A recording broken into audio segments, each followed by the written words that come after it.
नमस्ते दोस्तों, आशा है आप सब स्वस्थ और बहुत अच्छे होंगे। आज की वीडियो में हम कुछ नया सीखेंगे।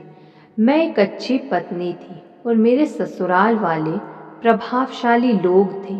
इसलिए मुझे एक बहुत बड़े अंतर्राष्ट्रीय कॉरपोरेशन में मुख्य वकील के सहायक की नौकरी मिल गई। मेरी तनख्वाह नौसिखियों को मिलने वाली तनख्वाह से बहुत ज़्यादा थी और मेरे ज्ञान के अनुपात में तो और भी ज़्यादा थी। लेकिन प्रभावशाली लोगों की सिफारिश में दम होता है, इसलिए मेरी पांचों उंगलियां घी में थी। मुझ में कानूनी योग्यता की जो कमी थी उसकी भरपाई मैंने बिजनेस कॉलेज में सीखे दमदार बुनियादी सिद्धांतों से की। जहां भी संभव हो पारिश्रमिक से ज़्यादा और बेहतर सेवा प्रदान करना। मैं बगैर किसी मुश्किल के अपने पद को संभाल रही थी। मेरी नौकरी जिंदगी भर चल सकती थी अगर मैं वहां बने रहना चाहती। एक दिन मैंने एक ऐसा काम किया जिसे मेरे करीबी मित्रों और रिश्तेदारों ने बहुत मूर्खतापूर्ण कदम कहा। मैंने अचानक वह नौकरी छोड़ दी। इसका कारण मैंने वह बताया जो मुझे बहुत दमदार लग रहा था, लेकिन मुझे परिवार वालों को यह यकीन दिलाने में मुश्किल आई कि मैंने समझदारी से काम किया था और अपने कुछ मित्रों को यह विश्वास दिलाने में तो और भी ज़्यादा मुश्किल आई कि मेरा दिमाग पूरी तरह ठीक ठाक था। मैंने वह पद इसलिए छोड़ा था क्योंकि मुझे वह काम बहुत ही आसान लग रहा था और मैं उसे बिना किसी प्रयास के कर रही थी। मैंने खुद को निष्क्रियता की आदत में फिसलते देखा।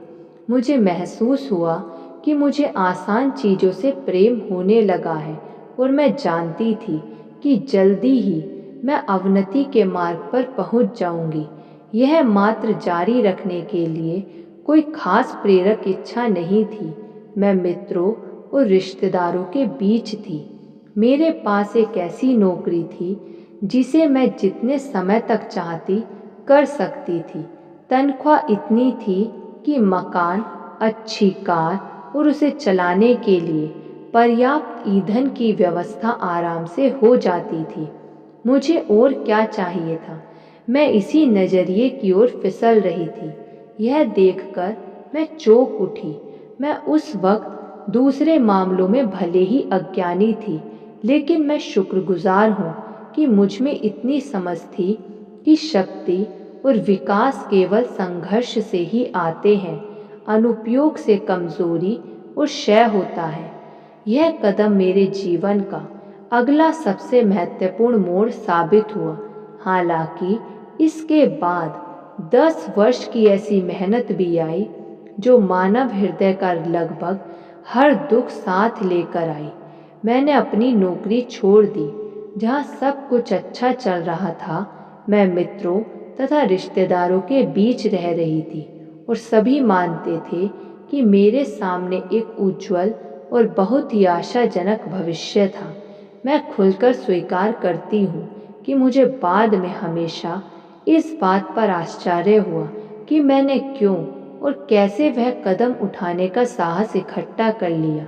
जहाँ तक मैं सही तरीके से व्याख्यान कर सकती हूँ, मैं एक तरह के आभास या प्रेरणा के बाद अपने निर्णय पर पहुँची जिसे मैं बहुत कम समझती थी।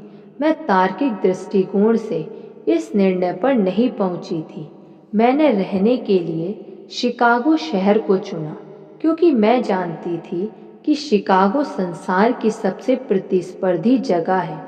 मुझे लगा कि अगर मैं शिकागो पहुंचकर किसी वैध काम में सफल हो जाती हूँ तो मैं खुद के सामने यह साबित कर दूंगी कि मुझ में वह कुव्वत है जो एक दिन सच्ची योग्यता में विकसित हो सकती है। यह बड़ा ही असामान्य तर्क था। कम से कम यह उस वक्त मेरे लिए तो असामान्य ही था। यहाँ मैं यह बताना चाहूँगी कि हम इंसान अक्सर उस बुद्धि के लिए श्रेय ले लेते हैं जिसके हम सचमुच हकदार नहीं होते।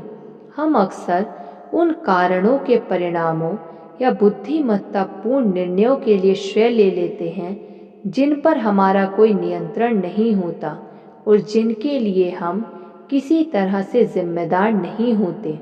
यह एक ऐसा विचार है जो सुनहरी तार की तरह मेरे जीवन के सातों सबसे महत्वपूर्ण मोड़ों के विश्लेषण में चलता है।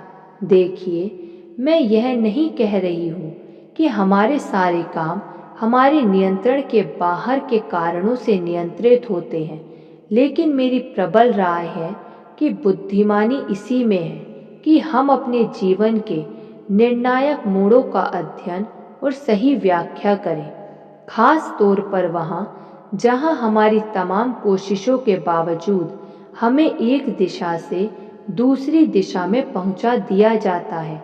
इस अजीब असंगति के बारे में मैं कोई अवधारणा या परिकल्पना नहीं दे रही हूँ।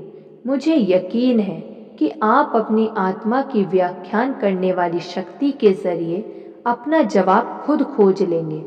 मैं बिना किसी सिफारिश के शिकागो आई थी।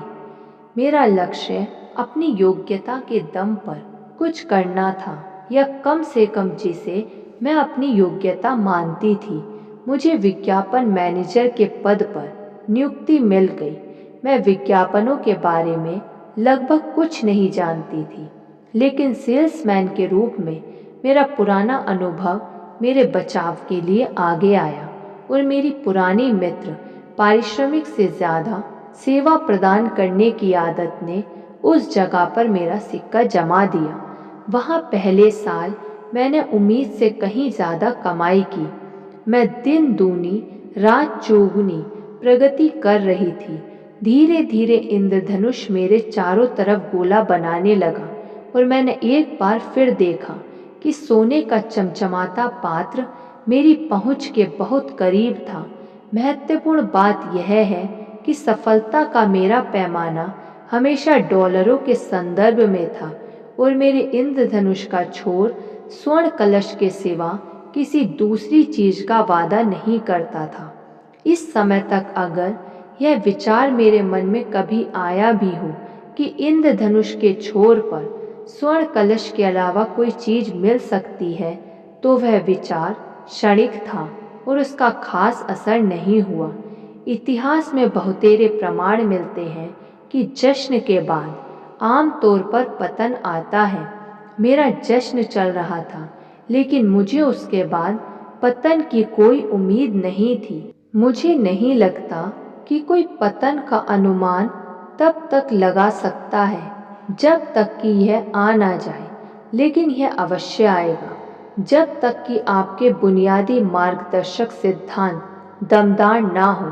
धन्यवाद। ऐसी और वीडियो सुनने के लिए इस चैनल को सब्सक्राइब कर दीजिए और इस वीडियो को लाइक कर दीजिए। धन्यवाद।